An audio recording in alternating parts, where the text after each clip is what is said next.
We're in front of Safe Room A at Fountain Lake School District along Park Avenue. And with me today is Bo Robertson, who is the Executive Director for the Garland County Department of Emergency Management. Welcome, Bo. Thank you. Good morning, Terry. Good morning. And also with us today is Tom Qualls, who is, and I'll have to consult my notes here, the Red Cross Disaster Program Specialist for Arkansas's Southwest Territory. Welcome, Tom. Morning, Terry. Well, Tom obviously handles a lot more than just Garland County, but today we're here to talk about being prepared for extreme weather. So I'm going to start off with a question for Bo. How do the agencies, particularly you and the Red Cross, work together in the event of an extreme weather event? Well, we work together really often, not just in extreme weather, but we also have pre-identified shelters where if the conditions warrant it, we will set up a shelter. Tom has a lot of resources kept at our facility, such as cots. They can cook, they can provide feeding stations. A lot of it is just making sure that the citizens have a safe place to go if they need it. And that's when interagency cooperation is so important, because we all have a role to play. Absolutely. Right. Well, continuing, obviously a lot of the responsibility lays on each of us to be prepared. So what are some proactive measures that we can take to be prepared for sheltering in place? If it's really cold weather, part of it can be cordoning off to where you have one room so you can kind of save some of that heat that you do have. Keeping your smoke detectors handy in case you need to cook. You have a gas-powered stove, extra batteries, canned goods. Non-perishable food items are some of the best, not just bread and milk, because there's really not much that you can make out of that. A lot of canned goods, I would say, would be your best bet with that. Okay, so we need to get past the bread and water cliche. Absolutely. When Keep extra batteries. Stocking up. Yes, and people always ask about dripping faucets. What True. about that? Yeah, if it's cold enough and your faucets burst, it's going to be an expensive repair. So if you'll keep them just dripping at a very moderate pace, it'll keep that water from freezing within your pipes. It'll keep a lot of expense out of your pocket. And now I think we're going to turn to you for a moment and ask you about the fact that extreme weather can bring on another type of disaster altogether. Right. One of the biggest phenomena that seems to take place anytime the weather changes is what we call a single-family fire. And that usually occurs because someone has left some food cooking unattended on a stove, or they haven't properly checked out their wood-burning fireplace or pellet stove prior to the cold weather, and so they end up having a fire at home. And so some of your proactive measures you can take, obviously don't leave food cooking on the stove unattended, especially don't walk out of the room and leave it alone. And check your fireplace out, check your wood-burning or pellet stove, and make sure you have a working and operational smoke detector in case something does happen to warn the family. Is there a concern, Tom, about people using other sources of heating in the home?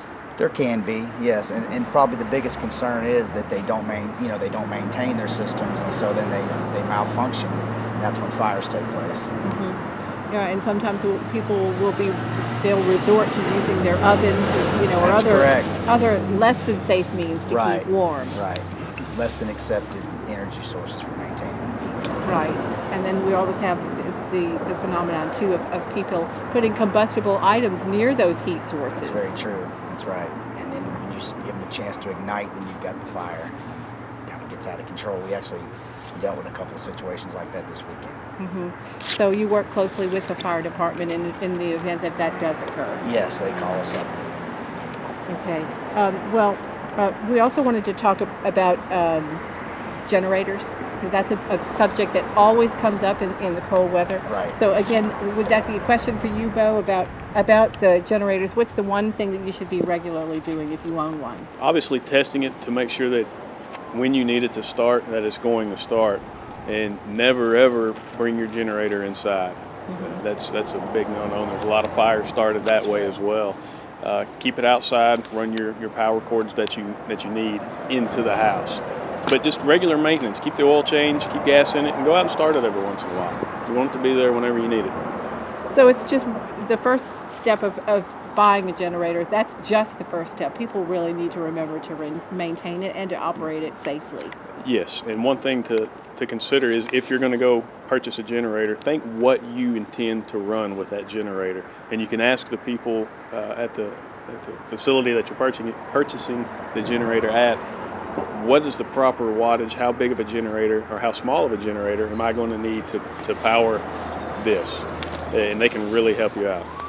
Because people expect that they can run all kinds of things with Absolutely. the generator, and that's not necessarily the case. No, ma'am. Nor would it be a good idea to talk about or ask all the questions of someone at the store in the middle of a cold weather incident, because everyone's doing the same thing. Everybody's running up trying to get a generator. Right, and there's likely to be shortages of those items. And test it. If you have purchased the proper generator that you think is a proper generator, you can kill your power at the house and just make sure that it is going to power what you need it to power. So talking about generators, that's obviously a very important subject, but so is being on the road should severe weather occur. Whether it's cold weather or whatever type of weather incident, there are plenty of items that you can have in your vehicle to be prepared for that. You can have neat blankets, obviously, if it's cold when you're stranded. A weather radio with extra batteries will kind of help you keep up with the current conditions, and always your car charger for your cell phone. Even though you may have very little to no service, a text message will almost always get through with little service, whereas phone calls can be dropped. People might not think about that if they're panicking True. in the midst of an emergency, that those text messages can still be sent out. And they can tell you a lot of information in the text message. All you have to do really is let them know where you were at, and they can try to get someone or a rescue vehicle to you. I remember hearing during Katrina that if everybody's using their cell phones for phone calls, that's another way that text messages are a superior method of communication, because they can still get through even when the cell phone calls are jammed up. Yes, right? ma'am. You can have an overload when everybody's trying to use their cell phone at the same time, and it just clogs up the system, whereas a text message, it somehow weasels its way through and it can get to its intended service. Well, it certainly can be serious if you're stranded in a car, so people need to be thinking about this, when it's a nice day and they can be proactive about it. There's plenty of sources on the internet for lists of emergency supplies, right? Absolutely. I know that the Arkansas Department of Emergency Management has a great list as well. Tom, I know y'all have some good stuff we too. maintain a list of supplies we recommend that you keep on hand in case of emergencies. Very good. So what are some websites that people can look for? Well, the Red Cross has websites that show you how to perform first aid, tornado preparedness, severe weather. So I would say go to American Red Cross and take a look at some of our websites and our tools, and they'd be very helpful in these type of situations. All righty, as well as the state website? Absolutely. Arkansas Department of Emergency Management is www.adam.arkansas.gov. They have a list of not only tornado, winter weather, they have a good gauntlet of information that people can go and visit and take. Excellent. Well, as we wrap up here, is there anything that either of you would like to add? I'm just glad to have the option to work with Tom here. He's been very good with us while we've been here in Garland County. We try to keep him busy, and thank you. You're welcome. Thank you. And again, it's good to have cooperation with your local emergency managers, because it's very important during times of contingencies. As far as coordination, it's worked really well for me so far. And the biggest thing I would pass along is, like Bo mentioned, make sure you've got your emergency supplies on hand in your car, and especially a cell phone.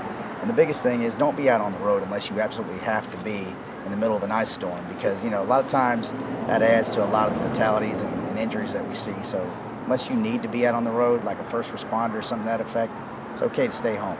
And truth be told, most people on the road probably don't need to be on the road. That's correct. Probably so. Well, thank you both so much for such valuable information. I know that from the standpoint of the City of Hot Springs, our fire, police, street, and other departments stand ready to help you all in emergencies as well. And we have a history of working very well together in major incidents, and we look forward to doing so should those situations arise in the future. Well, thanks again for joining us today. Thank you, Terry. And next week we'll bring you more city news.